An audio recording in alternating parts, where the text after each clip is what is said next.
బీహార్లో అధికారం నిలబెట్టుకోవాలని భావిస్తున్న ఎన్డీఏ వలస కార్మికులను ఆకట్టుకునే లక్ష్యంతో కోటి ప్రభుత్వ ఉద్యోగాలు ఇవ్వనున్నట్లు హామీ ఇచ్చింది. సంకల్ప పత్ర పేరుతో విడుదల చేసిన ఎన్నికల ప్రణాళికలో వరాల జల్లు కురిపించింది.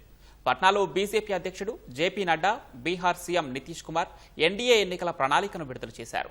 ప్రతి జిల్లాలో మెగా నైపుణ్య కేంద్రాల ఏర్పాటు, కేజీ టు పీజీ వరకు నాణ్యమైన ఉచిత విద్య అందించనున్నట్లు ఎన్డీఏ హామీ ఇచ్చింది. 1 కోటి మంది మహిళలను లఖ్పతి దీదీలుగా మారుస్తామని పేర్కొంది.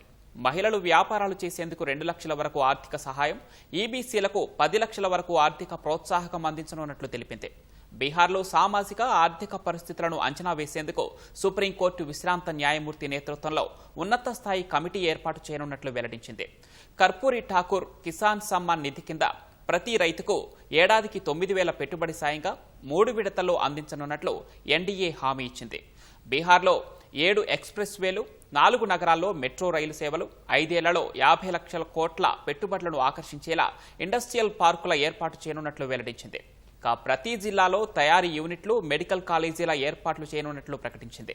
గిగ్ వర్కర్లు, ఆటో డ్రైవర్లకు ఆర్థిక సహాయం అందించనున్నట్లు ఎన్డీఏ హామీ ఇచ్చింది.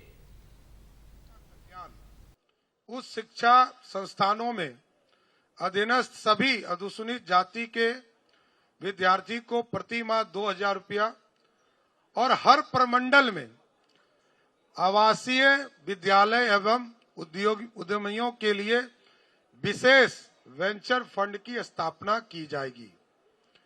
22 नंबर गिग वर्कर्स, ऑटो एवं ई रिक्शा चालकों का सम्मान, असंगठित क्षेत्र में कार्यरत श्रमिकों को वित्तीय सहायता, कौशल प्रशिक्षण, ऑटो टैक्सी एवं ई चालकों को 4 लाख तक का बीमा देंगे।